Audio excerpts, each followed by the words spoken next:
श्रावण मास आरंभ हो चुका है और उसका पहला सोमवार एक ऐसा दिन जिसका हर शिव भक्त साल भर इंतजार करता है। आज के दिन महादेव की पूजा मात्र पूजा नहीं होती, ये आत्मा की पुकार होती है। वो पुकार जिसे स्वयं भोलेनाथ सुनते हैं। श्रद्धा से किया गया व्रत, बेलपत्र की एक पत्ती, जल का एक लोटा और ओम नमः शिवाय का जाप, ये सब मिलकर एक साधक को भगवान के करीब ले जाते हैं। जो मन दुखी है, जो जीवन संघर्ष से भरा है, जो रास्ता खो चुका है, उसे पहला सोमवार नई दिशा देता है। श्रावण सोमवार के दिन व्रत करने से, कथा सुनने से और शिव का नाम लेने से सारे पाप मिट जाते हैं, बाधाएं हट जाती हैं और भोलेनाथ की कृपा बरसने लगती है। तो आइए इस पहले सोमवार को हम सब मिलकर महादेव का ध्यान करें, उनकी महिमा को सुने और अपने हृदय में शिव को स्थान दें, क्योंकि जब शिव साथ होते हैं तब जीवन में कोई डर शेष नहीं रहता। ओम नमः शिवाय। हर हर महादेव। आर्याव्रत में चित्रवर्मा नाम से प्रसिद्ध एक राजा थे। वे दुष्टों को दंड देने के लिए यमराज के समान समझे जाते थे। वे धर्म मर्यादाओं के रक्षक, कुमार्गामी पुरुषों को दंड देकर राह पर लाने वाले, समस्त यज्ञों का अनुष्ठान करने वाले और शरणार्थियों की रक्षा करने में समर्थ थे। भगवान शिव और विष्णु में उनकी बड़ी भक्ति थी। राजा चित्रवर्मा ने अनेक परम पराक्रमी पुत्रों को पाकर अंत में एक सुंदर मुख वाली कन्या प्राप्त की। एक दिन राजा ने जातक के लक्षण जानने वाले श्रेष्ठ ब्राह्मणों को बुलाकर कन्या की जन्म कुंडली के अनुसार भावी फल पूछे। तब उन ब्राह्मणों में से एक बहुअज्ञ विद्वान ने कहा, महाराज, यह आपकी कन्या सीमंतनी नाम से प्रसिद्ध होगी। ये उमा भगवती माता की भांति मांगलमयी, दमयंती की भांति परम सुंदरी, सरस्वती के समान सब कलाओं को जानने वाली तथा लक्ष्मी की भांति अत्यंत सद्गुणों से सुशोभित होगी। ये 10,000 वर्षों तक अपने स्वामी के साथ आनंद भोगेगी और 8 पुत्रों को जन्म देकर उत्तम सुख का उपभोग करेगी।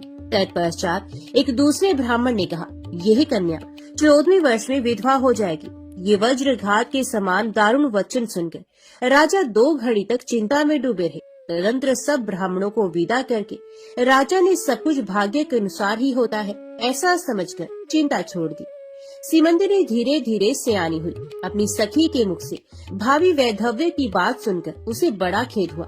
उसने चिंता मगन होकर याज्ञवल्क्य मुनि की पत्नी मैत्रेयी जी से पूछा, माताजी, मैं आपके चरणों की शरण में आई हूँ, मुझे सौभाग्य बढ़ाने वाले सत्कर्म का उपदेश दीजिए।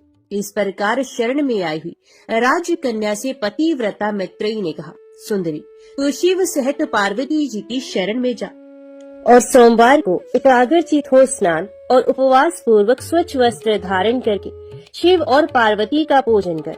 सोमवार के दिन शिव और पार्वती की आराधना करती है। इससे बड़ी भारी आपत्ति पड़ने पर भी तो उससे मुक्त हो जाएगी।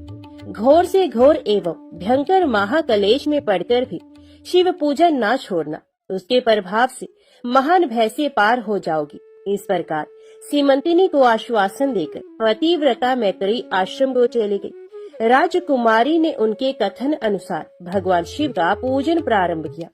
निषद देश में नल की पत्नी दमयंती के घर से इंद्रसेन नामक पुत्र हुआ था। राजा इंद्रसेन के पुत्र चंद्रागत हुए। नृप श्रेष्ठ चित्रवर्मा ने राजकुमार चंद्रागत को बुलाकर गुरुजनों की आज्ञा से उन्हीं के साथ अपनी पुत्री सीमंतनी का विवाह कर दिया।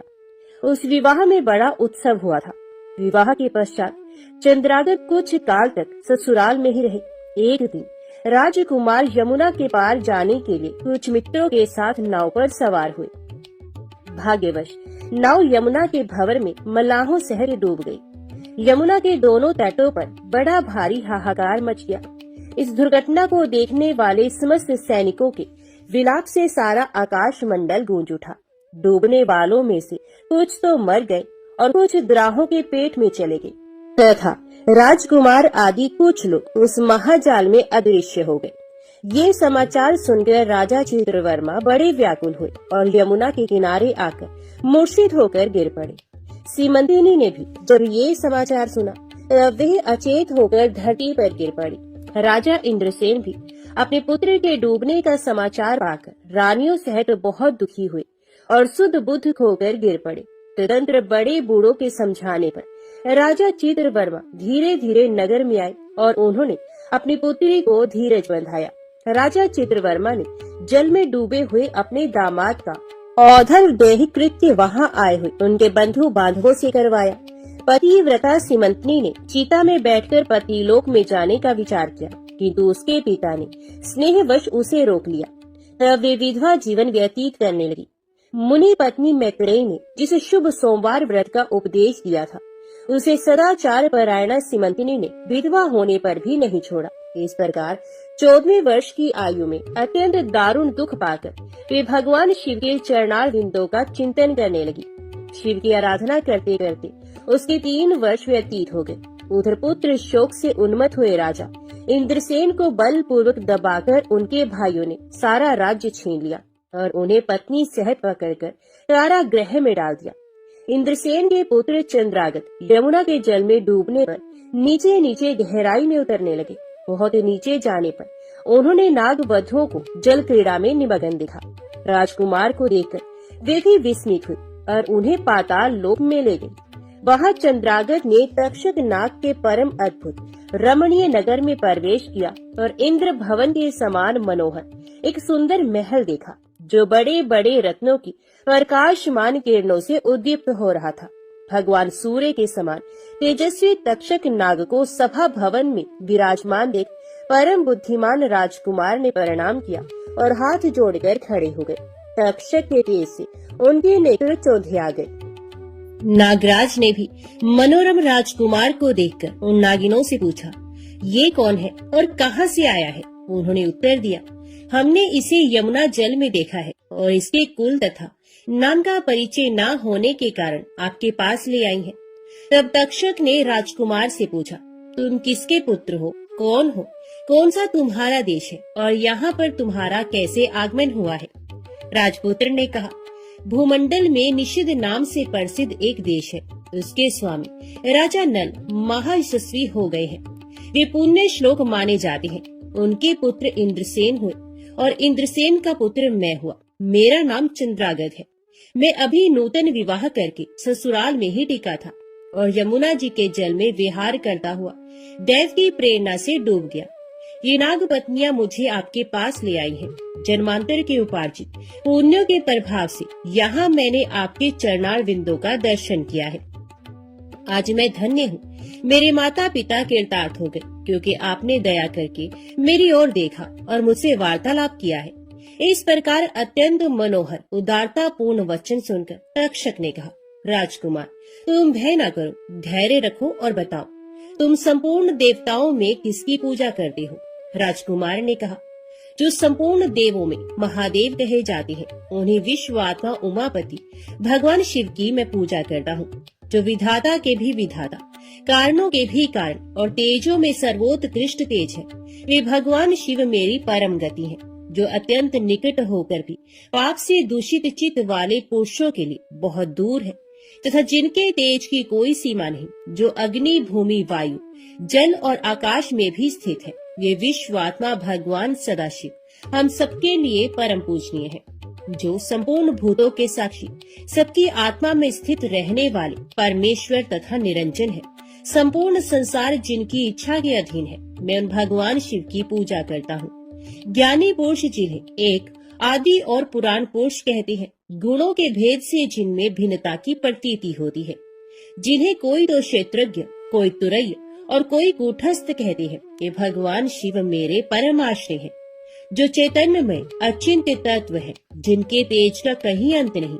श्रुति के नेति नेति वचनों से तद भिन्न समस्त वस्तुओं का बाध करके जिनके स्वरूप का निश्चय किया गया है, तथा आत्म ज्ञानी पुरुषों के भी मन और वाणी की वृत्तियाँ जिनका स्पर्श नहीं कर पाती हैं, वे ही ये भगवान शिव मेरे परम पूजनीय हैं। जिनका प्रसाद पाकर साधु पुरुष अत्यंत उज्जवल इंद्रपद की भी अभिलाषा नहीं रखते, तथा कर्मों की अर्गला और काल चक्र को लांघकर निर्भय होकर विचरते हैं, वे भगवान शिव मेरी परम गति है।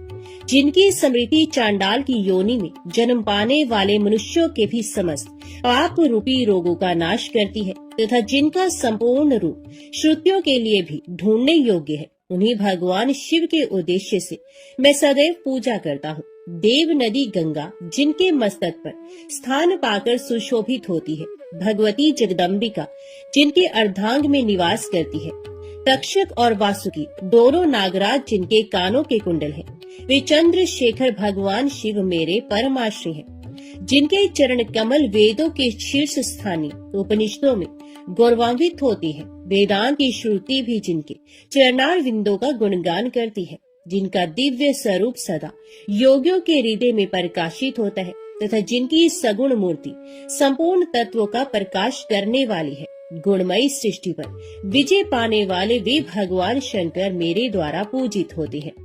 राजकुमार की ये बात सुनकर तक्षक का चित्त प्रसन्न हो गया। उनके हृदय में महादेव जी के प्रति नूतन भक्ति भाव का उदय हो गया और वे उनसे इस प्रकार बोले, राजेंद्र नंदन, तुम्हारा कल्याण हो। मैं तुम पर बहुत प्रसन्न हूँ क्योंकि तुम बालक होकर भी सर्वोत्कृष्ट परात्पर शिव तत्व को जानते हो। देखो, ये रत्न में लोग है, ये मनोहर नेत्रों वाली युवतियां हैं, ये मनोवांछित कामना पूर्ण करने वाले कल्प वृक्ष है तथा ये अमृत रूपी जल से भरी हुई बावलियां हैं। यहाँ मृत्यु का दारुण भय नहीं है, बुढ़ापा और रोग से यहाँ किसी को पीड़ा नहीं होती है। तुम इच्छा अनुसार यही रहो और यथा योग्य सुख भोगों का उपभोग करो। नागराज के ऐसा कहने पर राजकुमार हाथ जोड़कर बोले, नागराज, मैंने समय पर विवाह किया है। मेरी पत्नी उत्तम व्रत का पालन करने वाली और शिव पूजा परायणा है और मैं अपने माता पिता का इकलौता पुत्र हूँ। वे सब लोग इस समय मुझे मरा हुआ मानकर महान शोक से घिर गए होंगे, अतः मुझे किसी प्रकार भी यहाँ अधिक समय तक नहीं ठहरना चाहिए। आप कृपा करके मुझे उसी मनुष्य लोक में पुनः पहुँचा दे। नागराज तक्षक ने कहा, राजकुमार, तुम जब जब मेरी याद करोगे तब तब तुम्हारे सामने प्रकट हो जाऊंगा। ऐसा कहकर उन्होंने राजकुमार को एक सुंदर अश्व भेंट किया जो इच्छा के अनुसार चलने वाला था। अनेक प्रकार के द्वीपों, समुद्रों और लोकों में उसकी अप्रतिहत गति थी। इसके सिवा उन्हें रत्न में आभूषण, दिव्य वस्त्र एवं दिव्य अलंकार भेंट किए।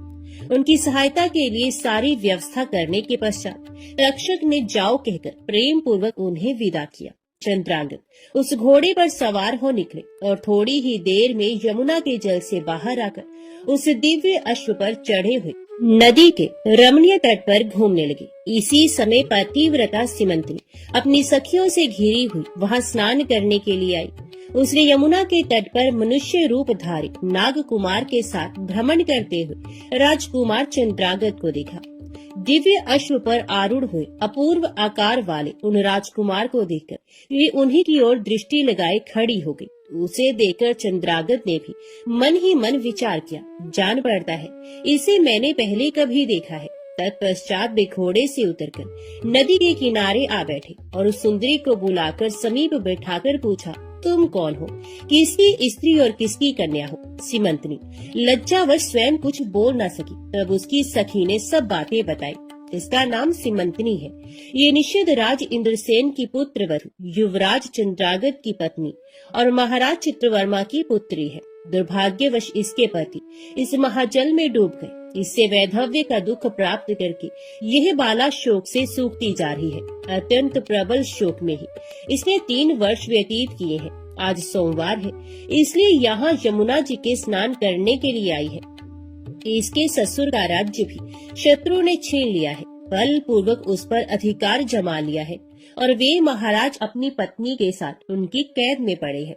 ये सब होने पर भी ये निर्मल अंतकरण वाली सदाचार परायणा राजकुमारी प्रति सोमवार को अत्यंत भक्ति भाव के साथ पार्वती सहित महादेव जी की पूजा करती है।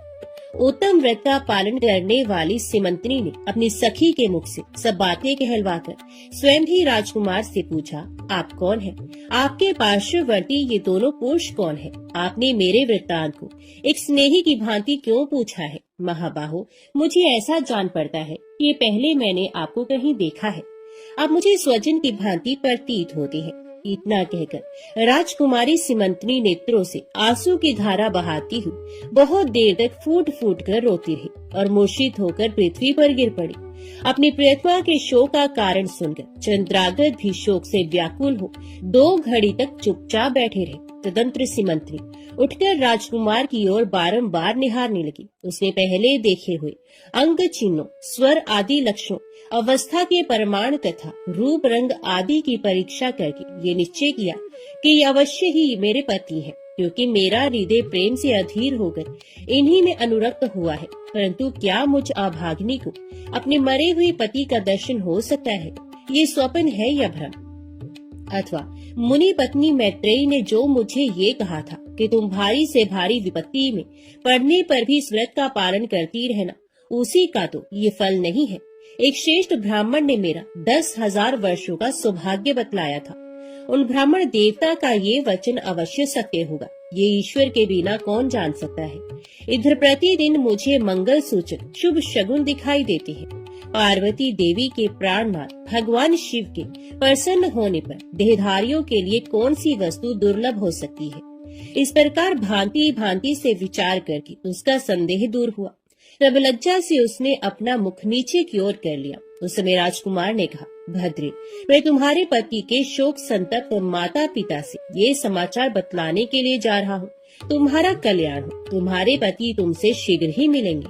यो कहकर राजकुमार घोड़े पर सवार हुए और अपने दोनों सहायकों के साथ शीघ्र ही अपने राज्य में पहुँचे। वहाँ नागोद्यान के समीप स्थित होकर उन्होंने नागराज के पुत्र को राज सिंहासन पर अधिकार जमाए बैठे हुए बंधुओं के समीप भेजा। नागकुमार ने शीघ्र जाकर उन सब से कहा, तुम सब लोग महाराज इंद्रसेन को अविलंब कारागृह से मुक्त करो और सिंहासन छोड़कर हट जाओ। महाराज के पुत्र चंद्रागत पाताल लोक से लौटकर यहाँ आए हैं। तुम आनाकानी ना करो, नहीं तो चंद्रागत के बाण तुम्हारे प्राण हर लेंगे। वे यमुना जी के जल में डूबकर नागराज तक्षक के घर जा पहुँचे थे। वहाँ से उनकी सहायता पाकर पुनः इस लोक में लौटे हैं। नागकुमार की कही हुई ये सारी बातें सुनकर शत्रुओं ने भी बहुत अच्छा कहकर उनकी आज्ञा स्वीकार की और महाराज इंद्रसेन को उनके खोए हुए पुत्र के पुनः लौट आने का समाचार बताकर उनका सिंहासन उन्हें लौटा दिया। महाराज को प्रसन्न करके भी वे लोग भयभीत बने रहे। मेरा पुत्र आ रहा है, ये बात सुनकर राजा प्रेम के आंसू बहाते हुए आनंद में डूब गए। यही दशा महारानी की भी थी। तदंतर सब नागरिक, वृद्ध, मंत्री और पुरोहित आगे जाकर चंद्रागत से मिले और उन्हें हृदय से लगाकर महाराज के समीप ले आए। अपने भवन में प्रवेश करके अश्रु वर्षा करते हुए राजकुमार ने माता पिता के चरणों में प्रणाम किया। चरणों में पड़े हुए पुत्र को उठाकर राजा ने अश्रु सिक्त हृदय से लगा लिया। विक्रमश सब माताओं को प्रणाम करके उनका आशीर्वाद लेकर राजकुमार पूर्ववासियों से मिले और उन्होंने सबको यथा योग्य सम्मान दिया। उन्हें सबके साथ राजसभा में बैठकर अपना सब वृतांत पिता से निवेदन किया और नागराज तक्षक से मित्रता होने की भी बात बताई।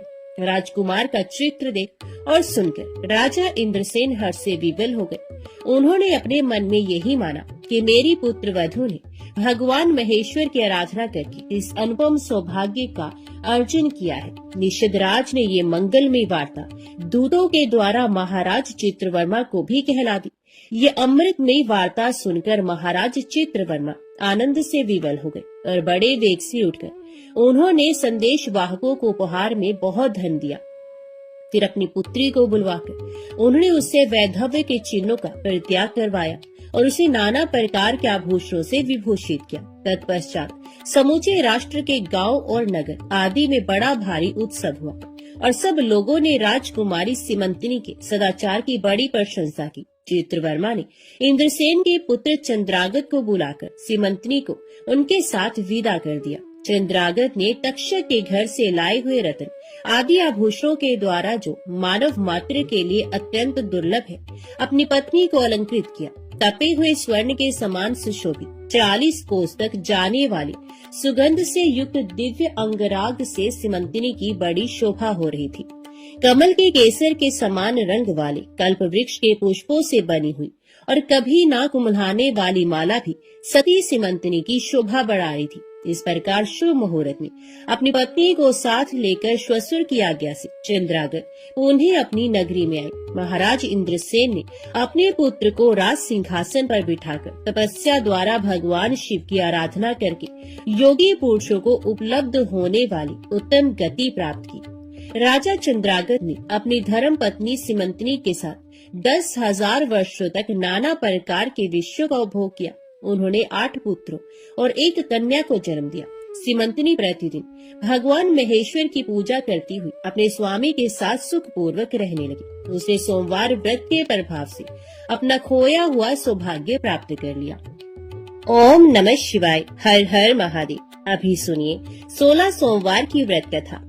एक बार भगवान शिव जी पार्वती जी के साथ भ्रमण करते हुए मृत्यु लोक की अमरावती नगरी में पहुँचे। उस नगर के राजा ने भगवान शिव का एक विशाल मंदिर बनवा रखा था। शिव और पार्वती उस मंदिर में रहने लगे। एक दिन पार्वती ने भगवान शिव से कहा कि हे प्राणनाथ, आज मेरी चौसर खेलने की इच्छा हो रही है। पार्वती की इच्छा जानकर शिव पार्वती के साथ चौसर खेलने बैठ गए। खेल प्रारंभ होते ही उस मंदिर का पुजारी वहां आ गया। माता पार्वती जी ने पुजारी जी से पूछा कि हे पुजारी जी, ये बताइए कि इस बाजी में किसकी जीत होगी। तो ब्राह्मण ने कहा कि महादेव जी की, परंतु चौसर में शिव जी की पराजय हुई और माता पार्वती जी की जीत हुई। तब ब्राह्मण को उन्होंने झूठ बोलने के अपराध में कोढ़ी होने का श्राप दिया। शिव और पार्वती उस मंदिर से कैलाश पर्वत पर लौट गए। पार्वती जी के श्राप के कारण पुजारी कोढ़ी हो गया। नगर के स्त्री पुरुष उस पुजारी की परछाई से भी दूर दूर रहने लगे। कुछ लोगों ने राजा से पुजारी के कोढ़ी हो जाने की शिकायत की, तो राजा ने किसी पाप के कारण पुजारी के कोढ़ी हो जाने का विचार कर उस मंदिर से निकलवा दिया। उसकी जगह दूसरे ब्राह्मण को पुजारी बना दिया गया। कोढ़ी पुजारी मंदिर के बाहर बैठकर भिक्षा मांगने लगा। कई दिनों के पश्चात स्वर्गलोक की कुछ अप्सराएं उस मंदिर में पधारी और उसे देखकर अप्सराओं ने कारण पूछा। पुजारी ने उन्हें भगवान शिव और पार्वती जी के चौसर खेलने और पार्वती जी के शाप देने की सारी कहानी कह सुनाई। तब अप्सराओं ने पुजारी से 16 सोमवार का विधिवत व्रत रखने को कहा। पुजारी द्वारा पूजन विधि पूछने पर अप्सराओं ने कहा, सोमवार के दिन सूर्य उदय से पहले उठकर स्नान आदि से निवृत्त होकर स्वच्छ वस्त्र पहनकर आधा सेर गेहूं का आटा लेकर उसके 3 अंग बनाना, फिर घी का दीपक जलाकर गुड़ नैवेद्य बेलपत्र चंदन अक्षत फूल जनेऊ का जोड़ा लेकर प्रदोष काल में भगवान शिव की पूजा अर्चना करना। पूजा के बाद 3 अंगों में 1 अंग भगवान शिव को अर्पण करके 1 आप ग्रहण करना। शेष 2 अंगों को भगवान का प्रसाद मानकर वहां उपस्थित स्त्री पुरुषों और बच्चों को बांट देना। इस तरह व्रत करते हुए जब 16 सोमवार बीत जाए तो 17वें सोमवार को 1 पाव आटे की बाटी बनाकर उसमें घी और गुड़ मिलाकर चूरमा बनाना। फिर भगवान शिव को भोग लगाकर वहां उपस्थित स्त्री पुरुष और बच्चों को प्रसाद बांट देना। इस तरह 16 सोमवार व्रत करने और व्रत कथा को सुनने से भगवान शिव तुम्हारी कोढ़ को नष्ट करके तुम्हारी सभी मनोकामनाएं पूरी कर देंगे। इतना कहकर अप्सराएं स्वर्गलोक को चली गयी। पुजारी ने अप्सराओं के कथन अनुसार 16 सोमवार का विधिवत व्रत किया। फलस्वरूप भगवान शिव की अनुकंपा से उसका कोढ़ नष्ट हो गया। राजा ने उसे फिर मंदिर का पुजारी बना दिया और वह मंदिर में भगवान शिव की पूजा करता आनंद से जीवन व्यतीत करने लगा। कुछ दिनों के बाद उन्हें पृथ्वी का भ्रमण करते हुए भगवान शिव और पार्वती उस मंदिर में पधारे। स्वस्थ पुजारी को देखकर पार्वती ने आश्चर्य से उसके रोग मुक्त होने का कारण पूछा, तो पुजारी ने उन्हें 16 सोमवार व्रत करने की सारी कथा कह सुनाई। पार्वती जी भी व्रत की बात सुनकर बहुत प्रसन्न हुई और उन्होंने पुजारी से उसकी विधि पूछकर स्वयं 16 सोमवार का व्रत प्रारंभ किया। पार्वती जी उन दिनों अपने पुत्र कार्तिकेय के नाराज होकर दूर चले जाने से बहुत चिंतित रहती थी। वे कार्तिकेय को लौटा लाने के अनेक उपाय कर चुकी थी, लेकिन कार्तिकेय लौटकर उनके पास नहीं आ रहे थे।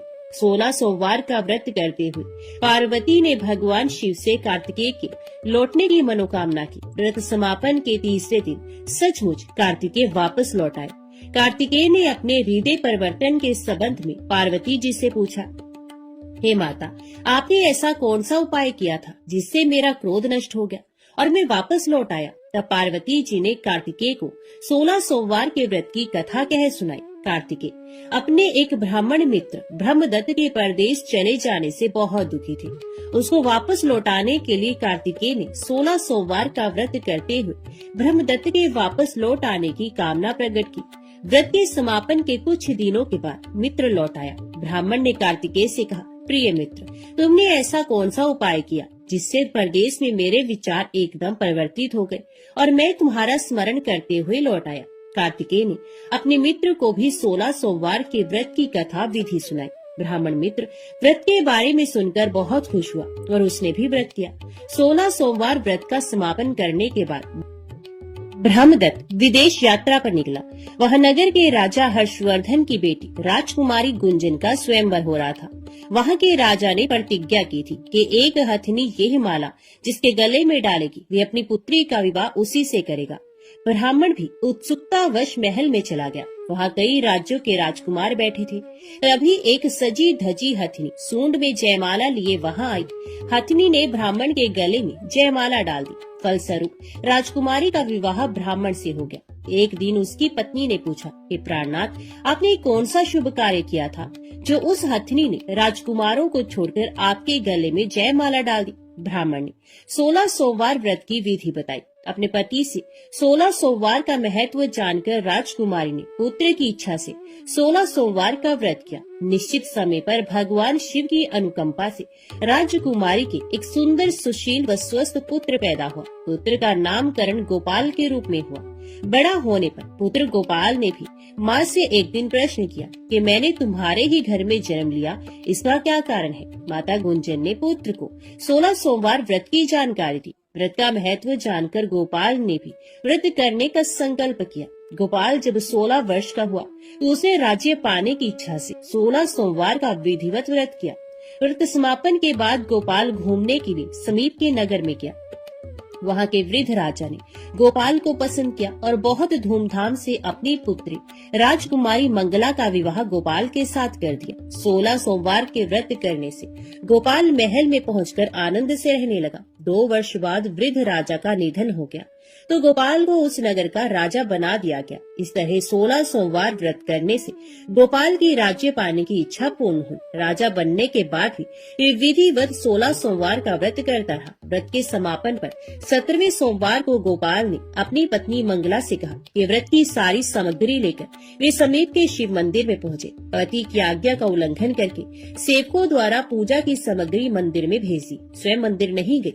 जब राजा ने भगवान शिव की पूजा पूरी की तो आकाशवाणी हुई, हे राजन, तेरी रानी ने 16 सोमवार व्रत का अनादर किया है, सो रानी को महल से निकाल दे, नहीं तो तेरा सब वैभव नष्ट हो जाएगा। आकाशवाणी सुनकर उसने तुरंत महल में पहुंचकर अपने सैनिकों को आदेश दिया कि रानी को दूर किसी नगर में छोड़ा। सैनिकों ने राजा की आज्ञा का पालन करते हुए उसे तत्काल घर से निकाल दिया। रानी भूखी प्यासी उस नगर में भटकने लगी। रानी को उस नगर में एक बुढ़िया मिली। ये बुढ़िया सूद काट कर बाजार बेचने जा रही थी, लेकिन इस बुढ़िया से सूद उठ नहीं रहा था। बुढ़िया ने रानी से कहा, बेटी, यदि तुम मेरा सूद उठाकर बाजार तक पहुंचा दो और सूद बेचने में मेरी मदद करो तो मैं तुम्हें धन दूंगी।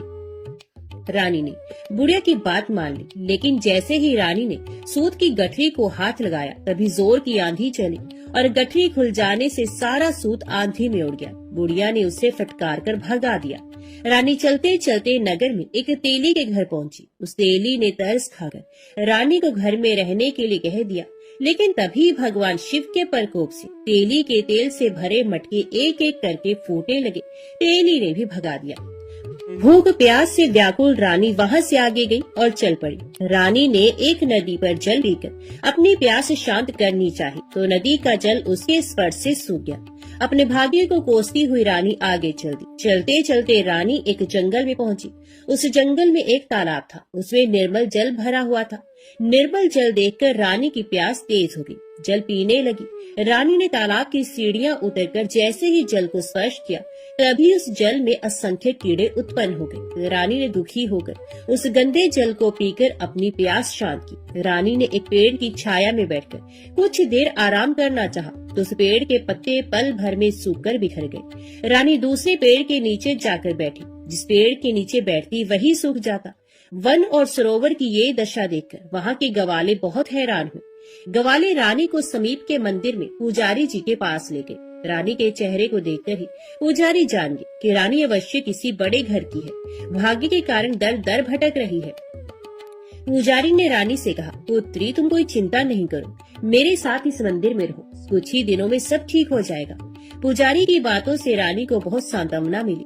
रानी उस मंदिर में रहने लगी। रानी भोजन बनाती तो सब्जी जल जाती, आटे में कीड़े पड़ जाते, जल से बदबू आने लगती। पुजारी भी रानी के दुर्भाग्य से बहुत चिंतित होते हुए बोली, हे पुत्री, अवश्य ही तुझसे कोई अनुचित काम हुआ है, जिसके कारण देवता तुझसे नाराज है और उनकी नाराजगी के कारण ही तुम्हारी ये दशा हुई है। पुजारी की बात सुनकर रानी ने अपने पति के आदेश पर मंदिर में न जाकर शिव की पूजा नहीं करने की सारी कथा कह सुनाई। तो पुजारी ने कहा, अब तुम कोई चिंता मत करो, कल सोमवार है और कल से तुम 16 सोमवार के व्रत करना शुरू कर दो। भगवान शिव अवश्य तुम्हारे दोषों को क्षमा कर देंगे। पुजारी की बात मानकर रानी ने 16 सोमवार के व्रत प्रारंभ कर दिए। रानी सोमवार का व्रत करके शिव की विधिवत पूजा अर्चना की और व्रत कथा सुनने लगी।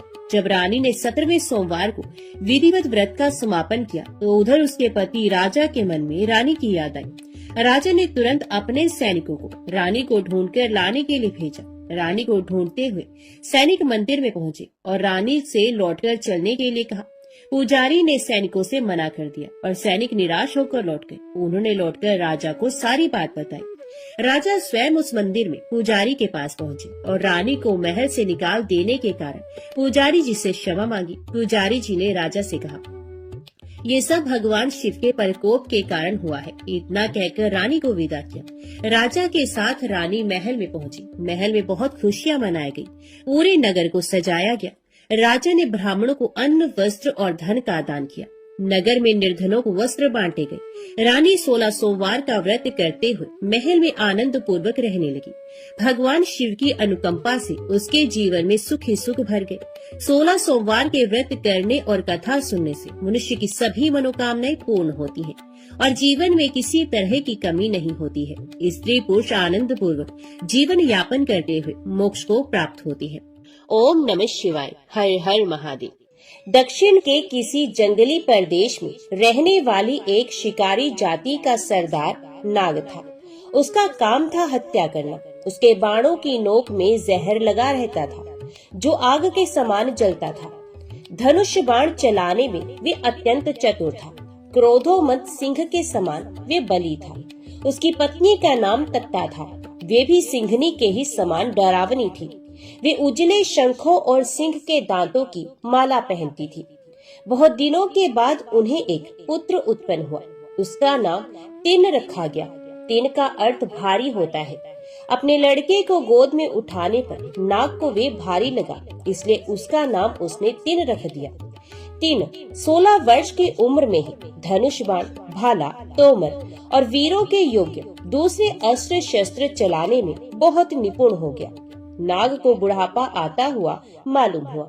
उसने तिन को अपनी जाति का सरदार बना दिया। तिन नियम अनुसार पहल आखेट को निकला। बहुत से जानवर मारने के बाद उसने घने जंगल में एक सुअर का शिकार किया। वहीं उसके 2 नौकर नान और काट उससे आ मिले। उन्होंने सुअर को उठा लिया और बढ़ चले। रास्ते में उनको जोरों की भूख लगी। तिन ने पूछा, यह मीठा पानी कहाँ मिलेगा? तुम्हें कुछ पता है? तो नान बोला, उस विशाल शाल वृक्ष के उस पार एक पहाड़ी है और उसी के नीचे स्वर्णा नदी बहती है। तिन ने कहा, चलो तो वहीं चलते हैं। तीनों चल पड़े। वहां पहुंचने पर तिन ने पहाड़ी पर चढ़ने की इच्छा जताई। नान ने भी जोर दिया, हाँ, ये पहाड़ बहुत ही रमणीक है। शिखर पर एक मंदिर है जिसमें भगवान जटाजूटधारी की मूर्ति है। आप उनकी पूजा कर सकते हैं। पहाड़ पर चढ़ते चढ़ते तिन की भूख प्यास गायब हो गई। उसे ऐसा मालूम होने लगा मानो सर पर से कोई भार उतरा जाता हो। उसे एक प्रकार का अनवृच्छनीय आनंद मिलने लगा। उसके भीतर कोई नई ही अभिलाषा उत्पन्न हो गई। वह बोला, नान, तुम ही ने तो कहा है कि ऊपर भगवान जटाजूटधारी का मंदिर है, चलो उनके दर्शन कराएं। वे शिखर पर चढ़कर मंदिर के सामने पहुँचे। देव प्रतिमा को देखते ही भावुक हृदय तीन ने लपक कर उसे प्रेम लिंगन में बांध लिया। उसके आनंद का पार नहीं रहा। उसकी आंखों से अजस्त्र अश्रुधारा बहने लगी। वे कहने लगा, प्यारे भगवान, क्या तुम यहाँ अकेले ही जंगल में जंगली जंतुओं के बीच में रहते हो? यहाँ तुम्हारा कोई मित्र नहीं है। भक्ति से उसका हृदय गदगद हो गया। उसकी इस समाधिस्थ अवस्था में धनुष सर्ग कर गिर गया। मूर्ति के सर पर कुछ हरे पत्ते, जंगली फूल और शीतल जल देखकर वे दुखी हो गया और कहने लगा, किस नराधम ने मेरे स्वामी के सर पर ये चीजें रखी हैं? नान ने जवाब दिया, आपके पूज्य पिता के साथ मैं यहाँ बहुत बार आया हूँ। हमने एक ब्राह्मण को ये करते देखा था। उसने देवता के सर पर ठंडा पानी डाल दिया और फूल पत्तियां रखी। फिर वे खूब उसी तरह बड़बड़ाता रहा जैसे कि हम ढोल पीट पीट कर देवता के सामने किया करते हैं। उसने आज भी जरूर यही किया होगा। तीन को भी पूजा करने की बड़ी प्रबल इच्छा थी, किंतु ढंग नहीं मालूम होने से उसने सोचा कि मैं भी क्यों ना इसी तरह भूखे भगवान को मांस लाकर खिलाऊं। तीन मंदिर से रवाना हुआ, मगर तुरंत ही लौट आया। वे बार बार जाने की कोशिश करता था, किंतु इस नई निधि को छोड़ने की इच्छा न होने से लौट आता था। उसकी हालत उसी गाय जैसी हो गई जो अपने पहले बछड़े को नहीं छोड़ना चाहती। उसने सरलता से कहा, प्यारे मालिक, मैं जाकर तेरे लिए अपने हाथों मांस पकाकर लाऊंगा। तुझे यूं अकेला और असहाय छोड़ने को जी नहीं चाहता, किंतु तुझे भूख लग रही है और जाकर तेरे खाने के लिए कुछ लाना ही होगा। आंखों में आंसू भरे आते हैं। यो वे जंगली शिकारी मंदिर से चला। नान उसके पीछे पीछे चला। पहाड़ी के नीचे आने पर उसने दूसरे नौकर को सारी कथा कह सुनाई।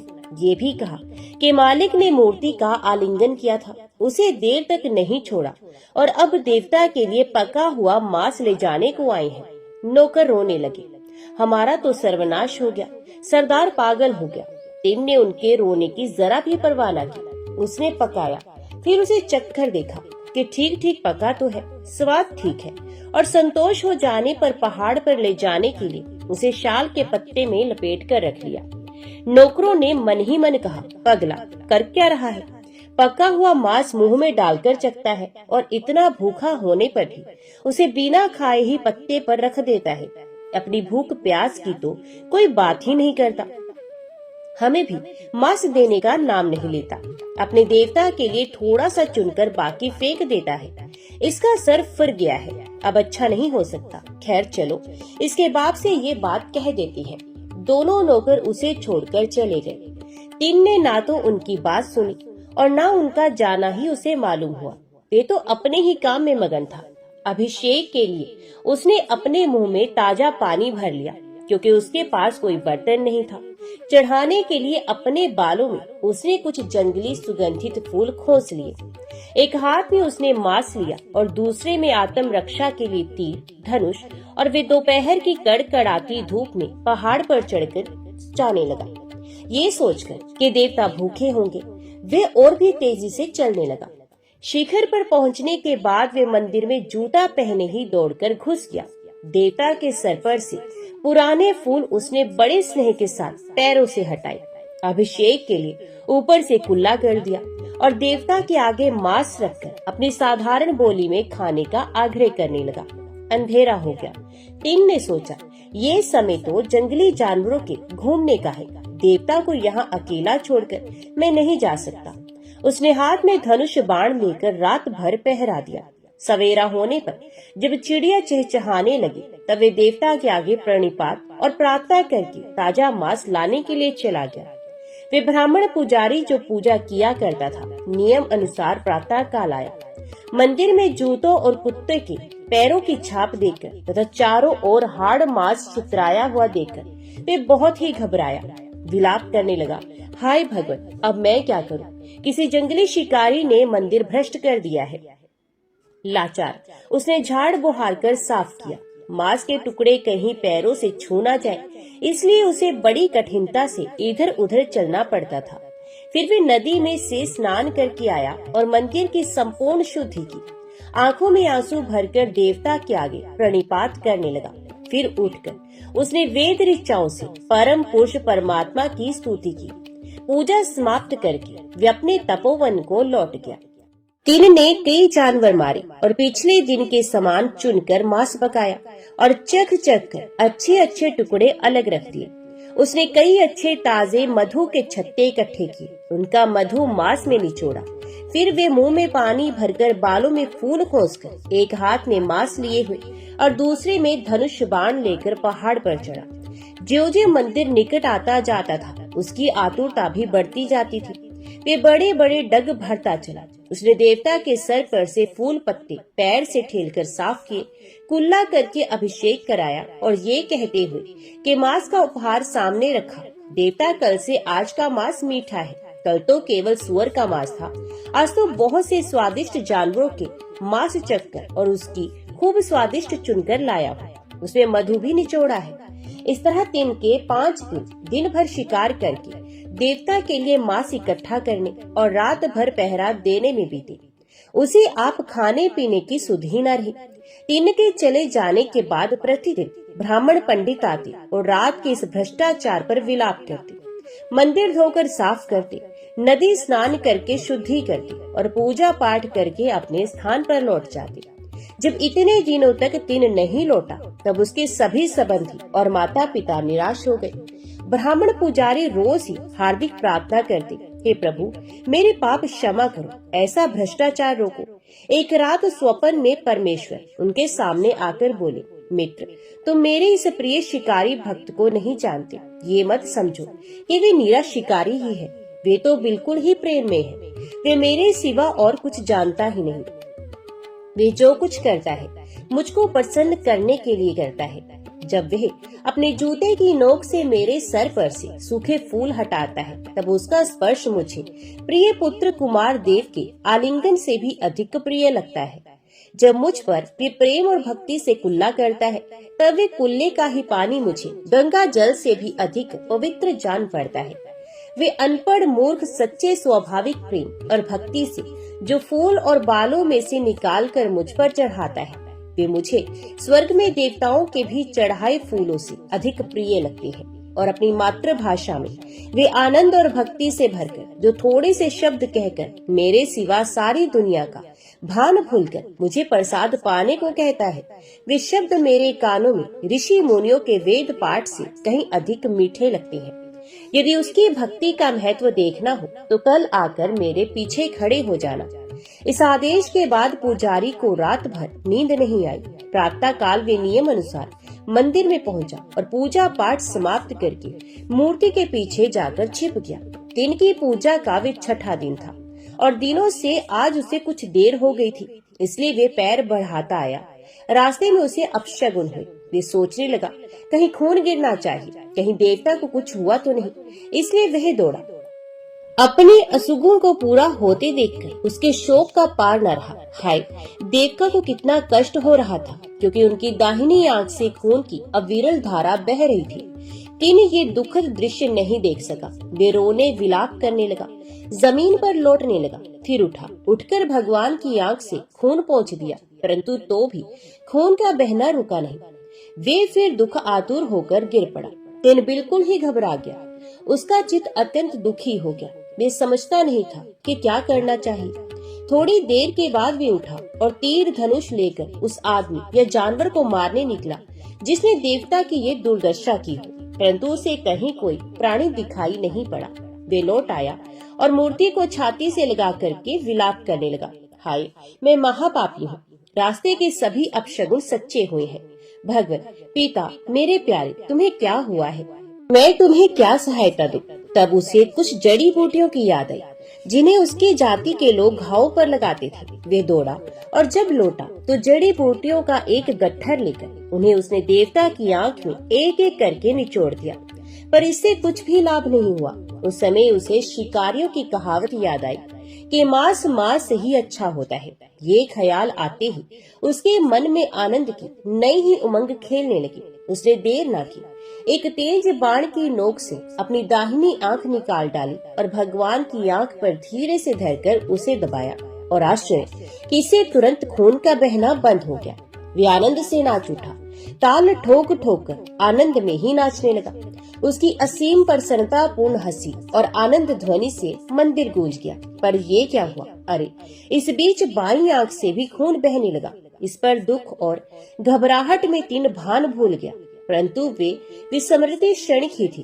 तुरंत ही वे संभल उठा और उसने कहा, मेरे जैसा कौन मूर्ख होगा जो इस पर शोक करता है। इसकी दवा तो मुझे मिल ही गई है, अब भी मेरी एक आंख तो है। तब देवता की बाईं आंख पर अपना बायां पैर रखकर, जिससे उसे पता चले कि कहाँ आंख लगानी है, क्योंकि आंख निकालने के बाद उसे कुछ भी नहीं सूझेगा, उसने पहले से भी अधिक तेजी से बाईं आंख के कोने में तीर की नोक लगाई। देवता उसकी इस भक्ति पर पुष्प बरसाने लगे। स्वयं भगवान ने अपने हाथ बढ़ाकर तीन का हाथ पकड़कर रोक लिया और कहा, ठहरो मेरे कन्नप, ठहर जाओ। कन का अर्थ आंख होता है और अप का अर्थ वत्स होता है, तो भगवान ने उसका एक नया नाम रख दिया, जो कि है कन्नप। फिर परमेश्वर ने कन्नप का हाथ पकड़कर उसे अपने पास खींच लिया और कहा, त्याग और प्रेम की मूर्ति कन्नप, तू इसी भांति सर्वदा मेरे पास रहा कर। ब्राह्मण पुजारी ने यह आश्चर्यजनक दृश्य देखा और सच्ची तथा सीधी साधी भक्ति का रहस्य समझा।